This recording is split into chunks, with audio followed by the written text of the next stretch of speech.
నమస్తే. ఒక చిన్న మంచి మాట. మన జీవితంలో మనం అత్యంత సంతోషంగా ఉండాలంటే 3 అంశాల పట్ల శ్రద్ధాసక్తుల్ని అలవాటు చేసుకోవాలి.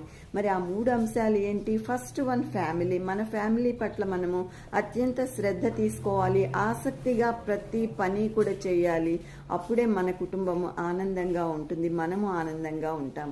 ఇంకా రెండవ విషయం ఏంటంటే మన పట్ల మనం అత్యంత శ్రద్ధని తీసుకోవాలి. అత్యంత ఆసక్తితో మన ఆరోగ్యాన్ని మెరుగుపరుచుకుంటూ ఉండాలి. ఎప్పటికప్పుడు మనము ఆరోగ్యం పట్ల శ్రద్ధ తీసుకుంటూ ఉండాలి. అప్పుడే మనము మన కుటుంబము ఆనందంగా ఉండగలము. ఇంకా మూడో అంశం ఏంటంటే మన ఇష్ట దైవాన్ని ఎప్పుడు కూడా భక్తితో కొలుస్తూ అత్యంత కృతజ్ఞతా భావాన్ని వెలిబిచ్చుతూ ఉంటే భగవంతుడు ఎప్పుడు కూడా మన దగ్గరే ఉంటాడు, మనని నడిపిస్తాడు. సో ఈ 3 అంశాలు మన జీవితాన్ని అద్భుతంగా చేయటంలో ఎంతో